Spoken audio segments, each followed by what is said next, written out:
मैंने उसको उतना देखा जितना देखा जा सकता था, लेकिन फिर भी दो आंखों से कितना देखा जा सकता था। जैसे ही आपको लगता है कि आपने नरेंद्र मोदी को पूरा जान लिया है, वो नया रूप और नए गुण दिखा देते हैं।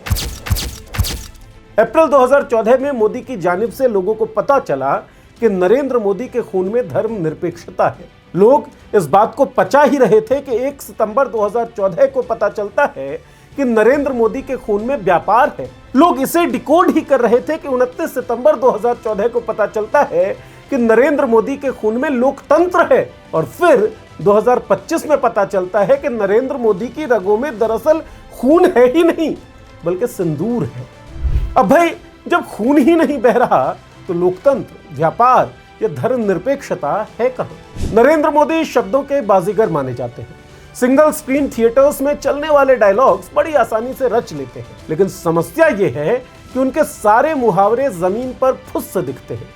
क्या एक प्रधानमंत्री के एक्शंस में गंभीरता, एम्पैथी और आक्रामकता होनी चाहिए, या केवल डायलॉग्स में? रगों में कुछ भी बहे, खून में कुछ भी हो, लेकिन क्या नरेंद्र मोदी के दिमाग में हमेशा चुनाव घूमता है, जैसा सोशल मीडिया पर कई लोग कह रहे हैं?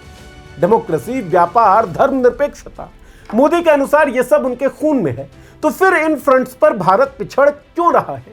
मोदी की रगों में सिंदूर बहता है, तो फिर सीमाओं पर उजड़े सिंदूरों, सूनी हुई गोदों और सर से उठते सायों की जांच क्यों नहीं होती? इन सब सवालों के जवाब न्यूज़ दैट मैटर्स के इस एपिसोड में।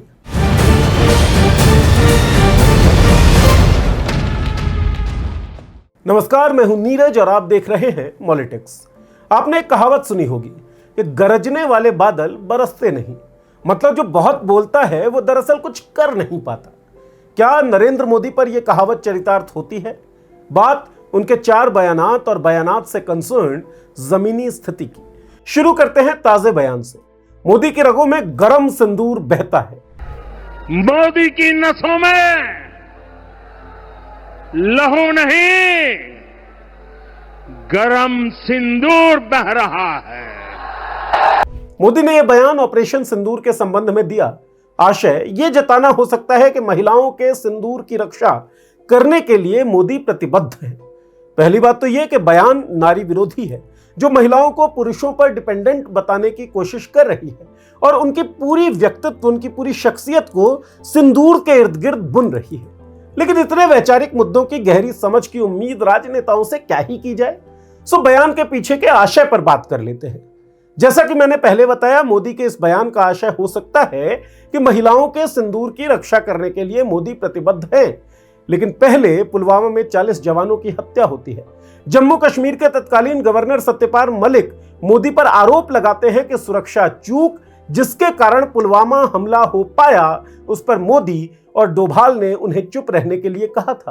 पुलवामा हमले में प्रयोग किया गया आरडीएक्स कहां से आया, यह सवाल अब तक सवाल ही है। 2021 की एक आरटीआई में सामने आया कि मोदी के पहले 6 सालों के शासन में मनमोहन सिंह के शासन के मुकाबले 2 गुने सैनिकों की मौत जम्मू कश्मीर में हुई। मोदी द्वारा लाए गए कृषि कानूनों के खिलाफ किसान 1 साल तक सड़क पर आंदोलन करते रहे। राकेश टिकैत के अनुसार इस दौरान लगभग 750 आंदोलनकारी किसानों की मौत हो गई। पीएम मोदी की भाषा में कईयों का सिंदूर उजड़ गया होगा। सिंदूर उजड़ने की जिम्मेदारी किसकी? सांप्रदायिक नफरत के कारण मॉब लिंचिंग का शिकार हुए मुसलमानों, जातिवाद के कारण मारे गए दलितों और इस तरह उजड़े हुए सिंदूरों की जिम्मेदारी किसकी? क्या ही मतलब रगों में बहने वाले गरम सिंदूर का अगर वो उजड़ता रहे, लेकिन उसके उजड़ने की कोई जिम्मेदारी तय ही ना हो। अब बात करते हैं पीएम मोदी के एक और बयान की। अप्रैल 2014 में मोदी ने फारूक अब्दुल्ला के एक बयान पर जवाब देते हुए कहा कि धर्मनिरपेक्षता उनके खून में है।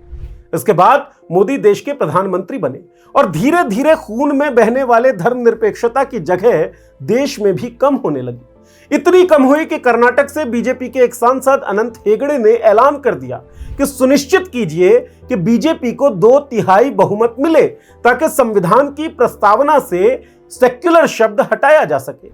संसद में मोदी के एक मंत्री एक मुस्लिम सांसद को सांप्रदायिक गाली देने लगते हैं। उग्रवादी, ये मुल्ला आतंकवादी है। खुद मोदी कपड़ों से दंगाइयों को पहचानने की बात करने लगते हैं। ये आग लगाने वाले कौन हैं? वो उनके कपड़ों से ही पता चल जाता है। मोदी के मंत्रियों ने मुसलमानों को गद्दार घोषित कर दिया और गोली मारने का आह्वान करने लगे। गद्दारों को गोली मारो, सालों को। गुंडों ने धर्म के आधार पर मुसलमानों को प्रताड़ित किया, उनके साथ हिंसा की और मुसलमानों की जानें तक ले ली। टीवी स्टूडियोज में बैठे एंकर्स ने देश की हर समस्या को मुसलमानों से जोड़ दिया और उनके आर्थिक बहिष्कार की बात करने लगे। मोदी की सरकार में शामिल लोग, मोदी की पार्टी के लोग मुसलमानों की रेहड़ियां तोड़ने लगे। खून में धर्मनिरपेक्षता होने के बाद यह सब कैसे हुआ, यह एक बड़ा सवाल है जिसका जवाब अपेक्षित है, लेकिन क्या कभी मिल पाएगा? मोदी जी के खून में एक और एलिमेंट है, डेमोक्रेसी।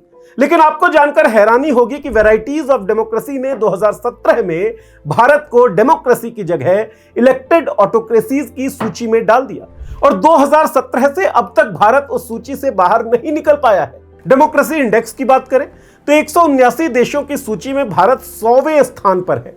भारत की चुनावी प्रक्रियाओं में धांधलियों के आरोप नॉर्मल हो गए हैं। लोकतंत्र में लोगों की आवाज को कुचला जाने लगा है। सवाल पूछने वाले कई पत्रकारों की नौकरियां गई तो कुछ पत्रकारों की जान। सवाल उठाने वाले स्टूडेंट्स को जेल की सलाखों में डाल दिया गया और बिना सुनवाई के उनको कैद रखा गया। 23 मार्च 2025 के अनुसार उमर खालिद 1713 दिनों से, शर्जील इमाम 1942 दिनों से, गुलफिशा फातिमा 1871 दिनों से और मीरान हैदर 1879 दिनों से बिना ट्रायल जेल के अंदर कैद है। सनद रहे कि 2014 में हमारे प्रधानमंत्री मोदी के बयान के अनुसार लोकतंत्र उनके खून में था। बेहतर होता कि उमर से लेकर गुलफिशा फातिमा तक के लिए यह लोकतंत्र खून में ना होकर समाज में दिखता, लेकिन दिखा क्या?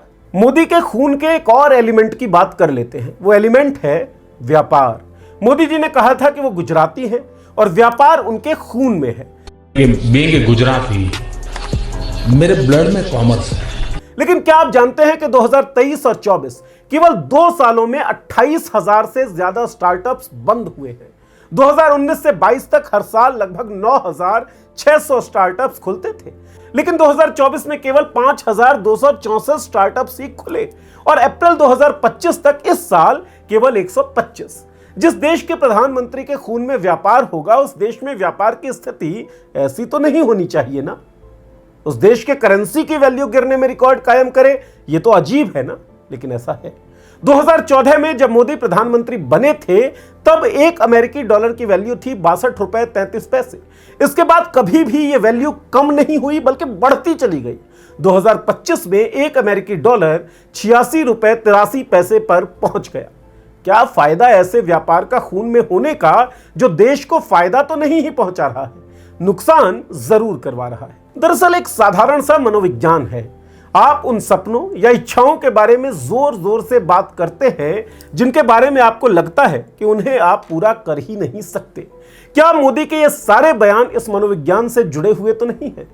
तथ्य बताते हैं कि मोदी राज में डेमोक्रेसी हो, सेक्युलरिज्म हो या व्यापार, सबकी हालत खस्ता है। चीन को लाल आंख दिखाने की बात करने वाले प्रधानमंत्री के राज में चीन हमारी जमीनों पर कब्जा कर रहा है। कश्मीर को राजनीति के केंद्र में रखने वाली पार्टी के शासन में पहली बार कश्मीर को लेकर भारत और पाकिस्तान के बीच एक तीसरा पक्ष उभर गया। बेटी बचाओ बेटी पढ़ाओ का नारा देने वाली सरकार में भारत महिलाओं के लिए सबसे खतरनाक देशों की सूची में आ गया। विश्व की सबसे बड़ी पार्टी की सत्ता आलोचनाओं को स्वीकार नहीं कर पा रही है। ऐसे में सवाल उठता है कि सारे नारे बस तथ्यों से बचने की ढाल है क्या? आपको क्या लगता है? आपकी जो भी राय है इस वीडियो के कमेंट बॉक्स में हमें लिखकर भेजें। हमारे चैनल को सब्सक्राइब कर लें और बेल का आइकन दबाएं ताकि हमारे वीडियोस के नोटिफिकेशंस आपको मिलती रहे। शुक्रिया।